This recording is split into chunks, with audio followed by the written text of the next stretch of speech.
Hey guys, Dave here. Welcome to the Centurions Review, the punk rock band of war game review institutions. This is Putin's War, reclaiming the Soviet Empire in Eastern Europe from Modern War magazine. This is issue number 29. The goal of this is the Russians have to take 6 victory cities. This is a victory city here. This city here is just a regular city. There's 7 victory cities on the map, so they have to take 6, but however the Allies have an ace up their sleeve, which is every Russian city they take, it doesn't have to be a victory city, reduces the amount of victory cities, the count the Russians get at the end of the game. So at turn 10, turn 10, you'll determine the number. So if the Russians get 6 or 7, but the Allies have taken 2 or 3, then the Russians don't win.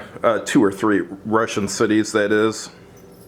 And one other thing I want to point out in this, victory cities and regular cities always have to be occupied. So right here, I have a garrison unit here in this city. Let's say this victory city here, this regular unit here moves out. Then a garrison unit of his color will immediately go in there. So there's always a unit there. And it depends on who was the last one that visited that hex, or controlled that hex rather.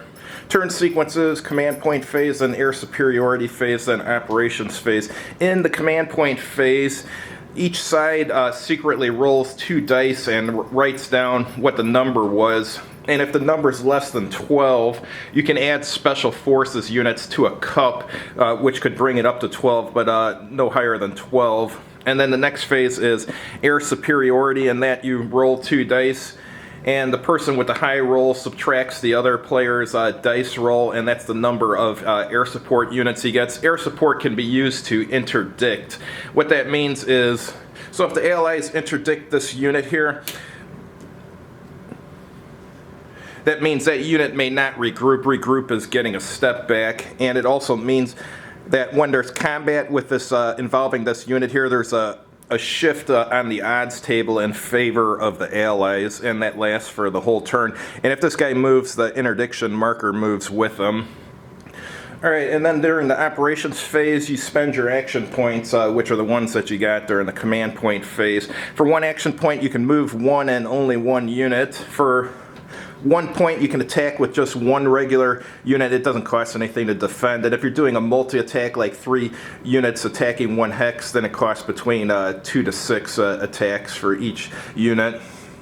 And it costs 1 to regroup, which, like I said, is just to get a step back. If your unit is destroyed and removed from the from the map, regrouping won't bring it back. You can only regroup to get a lost step, not to get a dead unit back. And then 1 is roll on off-map nations entry table. The Allies only start with 7 different nations, and there's a bunch more they can get, but they have to roll on this table to get them, and then they'll come in on the next turn. And one other thing I wanted to mention about combat is when you have combat, you can add a special forces unit, and it will give you a shift in your favor. However, after the combat's done, you have to roll to see what happens to the special forces unit, and depending on what you roll, let's say you roll a 3, that means that the special forces unit will enter the battlefield again on 3 turns later. So if you're on turn 2, it'll come in on turn 5. Let's do an example turn now. So on the first turn, the Russians have 17 special forces units off map, and the Allies have 14, so we're going to do a rolling now for the command point phase. I'll roll for the Russians. They get a 10, so they have 10 action points. They're going to spend 2 special forces here, or put them in here to bring it up to 12. This is all done in secret, and the opponent doesn't know what your action points are or how many special forces units you put in the cup. Now for the Allies, let's roll for them. They get a 9, so they're going to add 3 special forces to the cups for a total of 12. Now the special forces they added to the cup will only give them extra action points. Those ones cannot be used when you go into combat. But however, these free ones here that aren't in the cup you can use for combat. Same with the Russians here. Alright, so now it's time for air superiority phase. Russians will go first. They get a 2. Doesn't look like they can get air superiority. Now for the Allies, they get a 6, so they get 4 airplanes. Alright, let's see where they're going to place them. They've noticed that the 2 strongest Russian units are down here, so they're going to put 2 on the 10 unit and 2 on the 12 unit.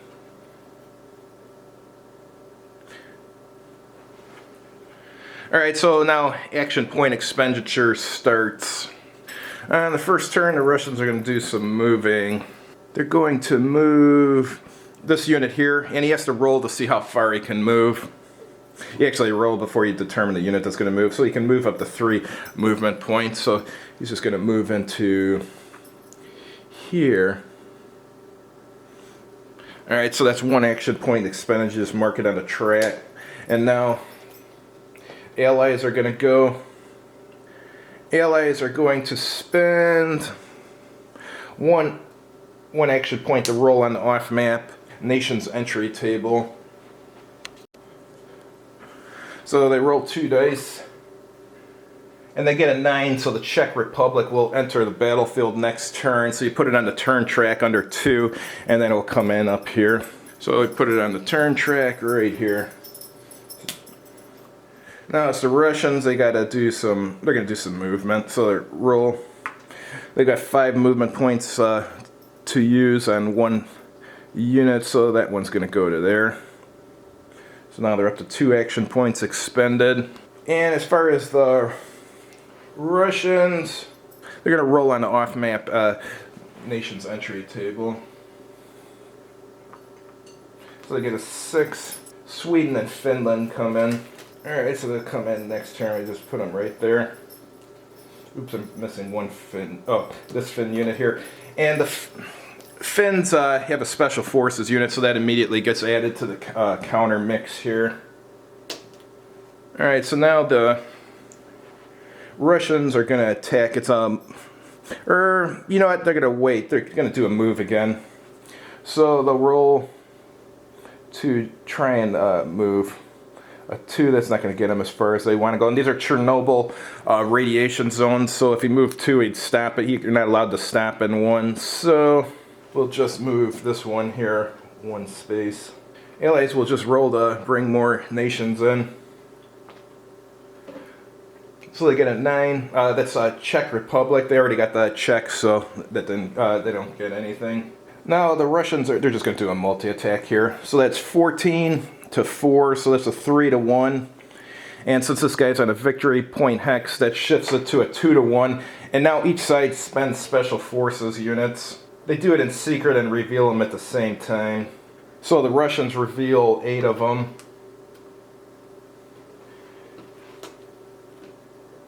And the other side revealed 5. So actually one of these Russian ones is a 2, I think. Yeah, so that's actually 9 points. And the Allies get 5. The Allies can use special forces from any nation. So it's at 0, and the Russians have 4 more special forces units. So that shifts a 4 to the left. So it goes from the 1 to 1 table to the 5 to 1 table. And they roll a dice and get a 5. 5 to 1 at 5 is bloodbath. So that each side will lose 1 step. So they'll lose a step. And this unit will lose a step, and that costs 2 points. So the Russians have used 5 action points. Allies are going to do a move. This Polish unit here wants to move. So they get a 5. Oh, sorry, before we do that, we got to do the disposition of the special forces units that were used. We got to roll for each one to see what turn it's going to come in. Do the Polish ones first.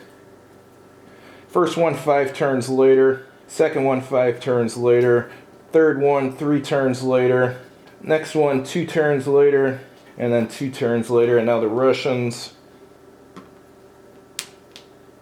First one 2 turns later, second one 2 turns later, then 5 turns later, 4 turns later,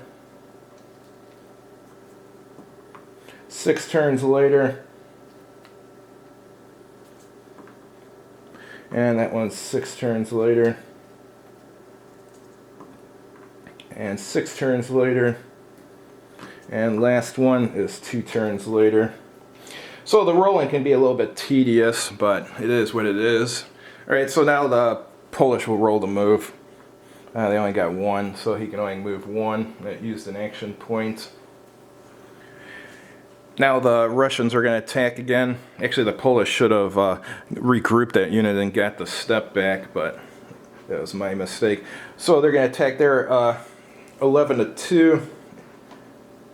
And they're going to add some special forces units.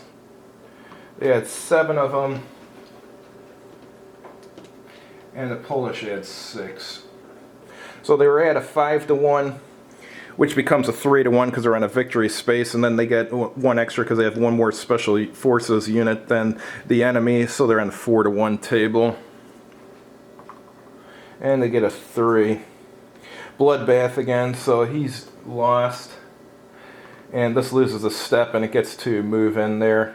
And so they've taken 1 victory point space. So that costs 2 action points. We're still on the first turn because I got to use 12. Now for the Allies, Polish unit will try to go again. Rolled a 1 again. Wow. He's having trouble. Now for the Russians, they're going to regroup. So they're going to regroup this unit, which costs 1 action point. And now the Allies will go, they roll a 2. So he moves to there, and it costs 1 action point. And the Russians are going to regroup for 1 action point. So the Russians have used 9. Alright, now it's a Polish turn, and they're going to, they're thinking about doing a multi-attack, but the problem is it'll be 1-1, and that will reduce the odds by a 2 shift to the left, so they'll lose that attack. Let's see, what can they do? Well, Ukraine can come to the assistance. Let's roll and see how far he can move. He can only move 2, so he can move into the forest for 2. Alright, now it's the Russians. They spent an action point to move. And this one moves 3. So it costs 2 to move here, 3. So he's over there.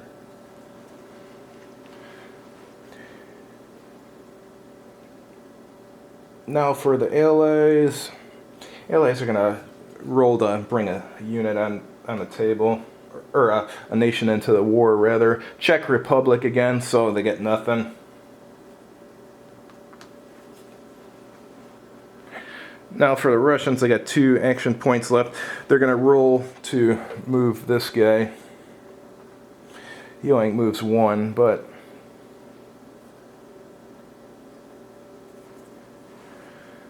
and the Allies will roll to bring in a nation. They get an 8.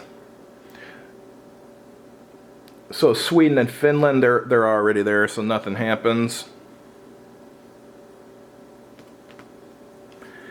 And the Russians, we'll do the Russians, but then we got to go figure out the disposition of these special forces units. Russians will move 1. We rolled a 5, so that moves up to there. So the Russians are out of action points. So now, before we go to the other side's impulse, let's figure out what happens with forces units here. First one comes in 2 turns later. Next one comes in 1 turn later. 5 turns later.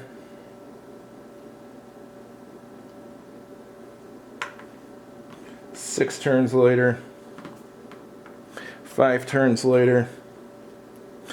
So the next turn they're going to have much less special forces units. 3 turns later. And now for the Russians. That comes in 6 turns later. 3 turns later. 5 turns later. 6 turns later. 6 turns later. 1 turn later, and it comes in 4 turns later. So this shows when all the Special Forces units will be coming in, so they're not getting a lot of them until later in the game. Next turn they're only getting about a few, about 2 or 3 on each side. Alright, so last impulse is the Allies.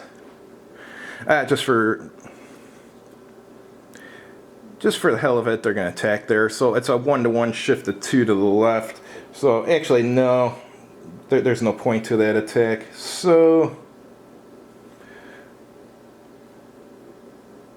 they're going to move 1, 2, 3. All right, and that is the end of the. Oh no, it's not the end of the first turn. The Allies still have 2 points left, so they're going to move again. 3, so he gets into there. So they're still not even at a 2-to-1. So they're not going to make the attack. They can attack. Well, no, they're not going to attack there. They're just going to roll on the off Math Nations table. They get a 7. No effect. Alright, so that's how 1 turn of this plays. Len and I will do our review portion now. Hey guys, Dave and Len here. We just played Putin's War, Crisis in the Baltic. What'd you think of it, Len? It's different. It's a little interesting. First time around, I played the free nations who were defending themselves against Russian imperialism, and well, we fell apart near the end. But it's a hard defense. Remember, Eastern Europe is wide open with few obstacles.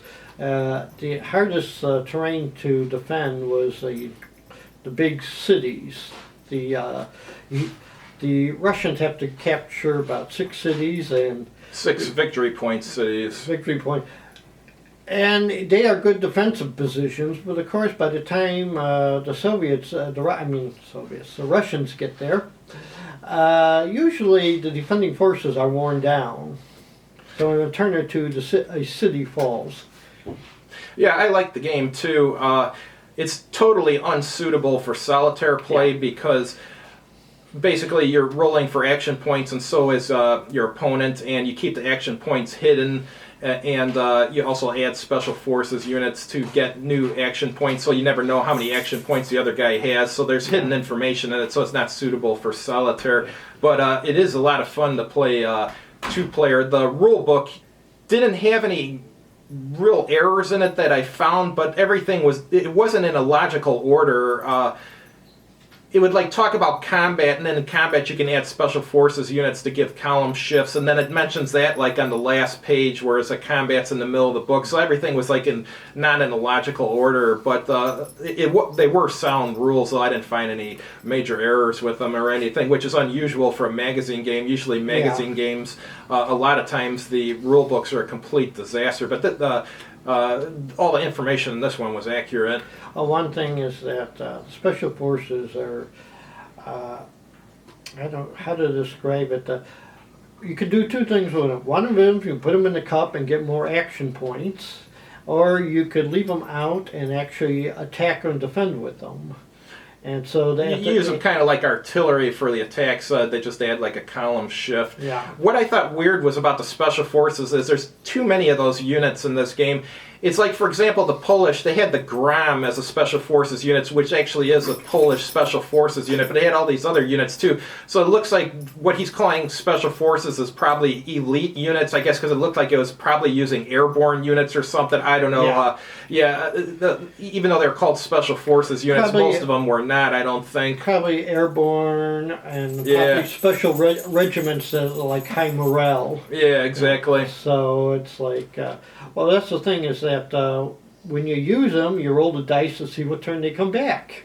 Mm-hmm. And at the beginning of the game, you get them back near the end of the game, and I'm just wondering about that. Plus, also, it seems like these Russian attacks go kind of slowly because you got to roll for movements, and also depends on how many action points they have and everything. Yeah, it's one of those games where I take one action, you take one action, so it's just like impulses. There's you can have up to 12 actions per turn, depending. and there's 10 turns, so worst case scenario, there's 240 impulses in the game, which is quite a few. Obviously, that's not going to happen because, like, when you attack, multi-attack, if you're attacking with 3 units, that counts as 3 actions. But there's a lot of impulses in the game. This is one of the few games with impulses that pulled it off where the game was actually fun. Some games, the impulses just ruin the game with this. I go, you go, I go, you go, I go, you go, and this goes back and forth 10, 12 times per turn. That gets crazy. But in this one, it actually worked out well, which is unusual. Okay.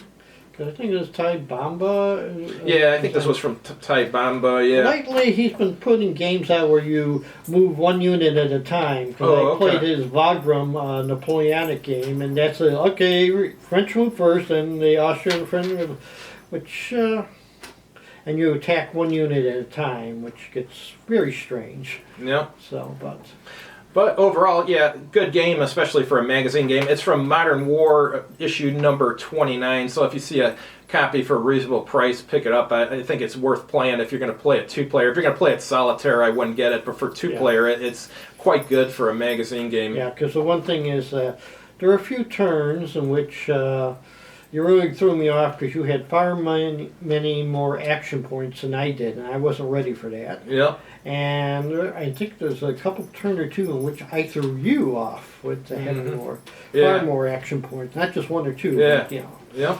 So. All right. See you guys next week. Next week we're going to play Belter from GDW. Have a good evening.